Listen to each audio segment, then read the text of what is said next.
ചോദ്യത്തിന് ഇതാണ് മറുപടി. എന്നും അതിജീവിതരൊപ്പമായിരിക്കും. നമുക്കത് ആധികാരികമായി കോടതിയുടെ നിരീക്ഷണങ്ങൾ പഠിക്കാതെ ഒരു അഭിപ്രായം ഇപ്പൊ പറയാൻ പറ്റില്ല. സർക്കാരിന്റെ ഭാഗത്ത് നിന്ന് ഞങ്ങൾ എന്തെങ്കിലും കേട്ടപാടെ അത് ഒരു പ്രതികരണം നടത്തുന്നത് ഇപ്പോഴത്തെ സാഹചര്യത്തിൽ അത് ശരിയാകില്ല. കേരളം വളരെയേറെ ഗൌരവത്തോട് ചർച്ച ചെയ്യപ്പെട്ട ഒരു കേസാണിത്. ആ കേസിൽ ഇപ്പോ കേട്ടിടത്തോളം 1 മുതൽ 6 വരെയുള്ള പ്രതികൾ കുറ്റക്കാരും ബാക്കിയുള്ളവര് നിരപരാധികളാണെന്നുള്ള നിലയിലാണ് വിട്ടിട്ടുള്ളത്. അപ്പോൾ നമുക്കത് ആധികാരികമായി കോടതിയുടെ നിരീക്ഷണങ്ങൾ പഠിക്കാതെ ഒരു അഭിപ്രായം ഇപ്പൊ പറയാൻ പറ്റില്ല. കാരണം ഇതിനകത്ത് സർക്കാരിന്റെ ഭാഗത്തു നിന്നുള്ളൊരു അഭിപ്രായമായിട്ടാണല്ലോ നമ്മൾ പറയേണ്ടത്. പ്രത്യേകിച്ച് ഈ സിനിമയുമായി ബന്ധപ്പെട്ട് ചർച്ച ചെയ്യപ്പെട്ട വിഷയമാണല്ലോ. അപ്പോൾ സ്വാഭാവികമായിട്ടും ഈ കോടതിയുടെ വിധിയിൽ പറഞ്ഞിട്ടുള്ള പരാമർശങ്ങളും നിരീക്ഷണങ്ങളും അത് മനസ്സിലാക്കി ഒരു അഭിപ്രായമാണ് പറയാൻ ഞാൻ ഉദ്ദേശിക്കുന്നത്. അല്ല, അത് എന്താണ് കോടതി പറഞ്ഞിട്ടുള്ളത്? ഇപ്പം തെളിവുകളുടെ അടിസ്ഥാനത്തിലാണല്ലോ നമ്മുടെ കോടതികൾ ഓരോ വിഷയത്തെപ്പറ്റി വിധി പ്രസ്താവിക്കുന്നത്. അപ്പൊ ഏത് തെളിവ് അടിസ്ഥാനത്തിലാണ് ശിക്ഷിക്കപ്പെട്ടതെന്നും ഏത് തെളിവ് അടിസ്ഥാനത്തിലാണ് വെറുതെ വിട്ടതെന്നുള്ളത് മനസ്സിലാക്കാതെ നമുക്കൊരു അഭിപ്രായം പറയാൻ പറ്റത്തില്ല. കോടതി നിരീക്ഷണം എന്താണെന്നുള്ളത് പുറത്തു വന്നില്ല.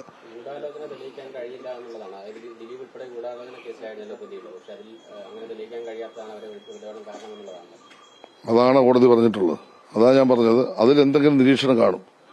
കാരണം കേസിന്റെ ഫൈൻഡിങ്സിൽ തീർച്ചയായിട്ടും കോടതി പറഞ്ഞു കാണും ഇന്ന കാരണത്താലാണ് അവരെ വെറുതെ വിടുന്നതെന്നുള്ളത്. ആ ഫൈൻഡിങ്സ് എന്താണെന്നുള്ളത് മനസ്സിലാക്കാൻ കഴിഞ്ഞിട്ടില്ല. മനസ്സിലാക്കി കഴിഞ്ഞതിന് ശേഷം തീർച്ചയായിട്ടും ഒരു ആധികാരികമായ മറുപടി ഞങ്ങളുടെ ഭാഗത്തുണ്ടാകും. അത് സംബന്ധിച്ച് സർക്കാർ അതിന് ഉചിതമായ തീരുമാനമാക്കാത്തിട്ടുണ്ട്. എപ്പോഴും പറഞ്ഞിരുന്ന ഒരു കാര്യം, ഈ സർക്കാർ വേട്ടക്കാരന്റെ ഒപ്പവും അതോടൊപ്പം തന്നെ നടിയുടെ ഒപ്പം, ആക്രമിക്കപ്പെട്ട നടിയുടെ ഒപ്പവും ഒരുമിച്ച് നിൽക്കുന്നു, 2 കാര്യങ്ങൾ ചെയ്യുന്നു ഒരേ സമയം എന്നുള്ളതായിരുന്നു. അപ്പം ഇതിൽ ഇപ്പോഴത്തെ ഒരു നിലപാട് എങ്ങനെയാണ്? ഈ ആക്രമിക്കപ്പെട്ട നടിയുടെ ഒപ്പം തന്നെയാണോ അതോ ഇപ്പോ ഈ പറഞ്ഞ 8-ാം പ്രതിക്കൊപ്പമാണോ? എന്നും അതിജീവിതയോടൊപ്പമാണ് സർക്കാർ. ആര് കുറ്റം ചെയ്താലും അത് എത്ര ഉന്നതനാണെങ്കിലും, പ്രത്യേകിച്ച് കേരളത്തിന്റെ മുഖ്യമന്ത്രി വളരെ വ്യക്തമായി തന്നെ പറഞ്ഞിട്ടുണ്ട്, ഏത് ഉന്നതനാണെങ്കിലും കുറ്റവാളിയാണെങ്കിൽ നിയമത്തിന് മുന്നിൽ കൂട്ടിരും. ആ അടിസ്ഥാനത്തിലാണ് അന്വേഷണം നടന്നത്. ആ അന്വേഷണ അടിസ്ഥാനത്തിലാണ് ഒരു കേസ് തയ്യാറാക്കി കോടതി സബ്മിറ്റ് ചെയ്തത്. വർഷങ്ങളോളം നീണ്ടുനിന്ന വിസ്താരവും വിചാരണയുമാണ് നടന്നത്.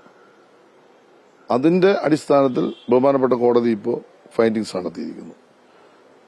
അപ്പൊ തീർച്ചയായിട്ടും എന്താണ് കോടതി ശിക്ഷിക്കപ്പെടാൻ ഇടവന്ന കാരണവും വെറുതെ വിടാനുണ്ടായ കാരണവും മനസ്സിലാക്കിയിട്ട് നമുക്കൊരു മറുപടി പറയാൻ പറ്റും.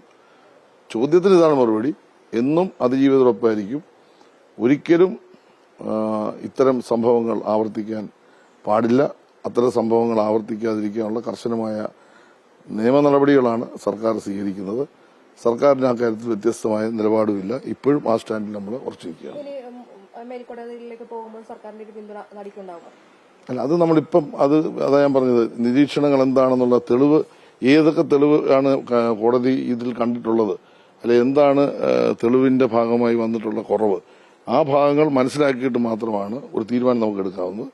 അത് കൂട്ടായി എടുക്കേണ്ട തീരുമാനമാണ്. തീർച്ചയായിട്ടും അത് കൂട്ടായി ആലോചിച്ച് ഞങ്ങൾ തീരുമാനം എടുക്കും. അത് നിങ്ങൾക്ക് പറയുകയും ചെയ്യും. കേസിന്റെ കാര്യത്തിലാണെങ്കിൽ ആദ്യം ഒരു വനിതാ ജഡ്ജി വേണമെന്ന് പറയുന്നു, പിന്നീട് കോടതി മാറണമെന്ന് പറയുന്നു. അങ്ങനെ കുറെ കോംപ്ലിക്കേഷൻ ഉണ്ടായിരുന്നു. അതൊക്കെ വിധിയിലും ഉൾപ്പെടെ ബാധിച്ചിട്ടുണ്ടാകും. അല്ലാതെ ഞാൻ പറഞ്ഞത്, ഇപ്പൊ ഈ എല്ലാവരും ആകാംക്ഷയോടെ ഈ വിധി കേട്ടിരുന്ന ഒരു ദിവസമാണല്ലോ. എല്ലാവരും ആകാംക്ഷ, കേരളമല്ലല്ലോ, ഇന്ത്യയിലെ മലയാളികളെല്ലാം വളരെ ആകാംക്ഷയോടാണ് ഈ കേസിനകത്ത് എന്താണ് വിധി പറയാൻ പോകുന്നത് എന്ന് എല്ലാ മാധ്യമങ്ങളും ചർച്ച ചെയ്യപ്പെട്ടു. ആളുകൾ ശ്രദ്ധയോട് കേൾക്കാനിരുന്നു. അപ്പൊ ഇങ്ങനൊരു ചെറിയ നിരീക്ഷണങ്ങൾ ആയിരിക്കില്ല, നല്ല നിരീക്ഷണങ്ങളായിരിക്കാം കോടതി ഇപ്പോൾ പറഞ്ഞിട്ടുള്ളത്. കാരണം നല്ല രൂപത്തിലുള്ള ഫൈൻഡിങ്സിലേക്ക് കോടതി എത്തിക്കാണും.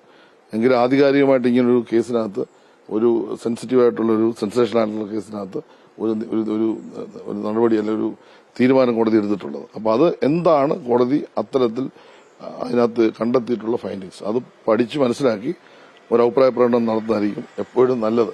അല്ലാതെ സർക്കാരിന്റെ ഭാഗത്ത് നിന്ന് ഞങ്ങൾ എന്തെങ്കിലും കേട്ടപാടെ അത് ഒരു പ്രതികരണം നടത്തുന്നത് ഇപ്പോഴത്തെ സാഹചര്യത്തിൽ അത് ശരിയാകില്ല. മനസ്സിലാക്കിയതിനു ശേഷം തീർച്ചയായിട്ടും അതിന് മറുപടി ഉണ്ടാകും. സർക്കാർ ചെയ്യേണ്ട കാര്യങ്ങളുടെ തീരുമാനം ഉണ്ടാകും.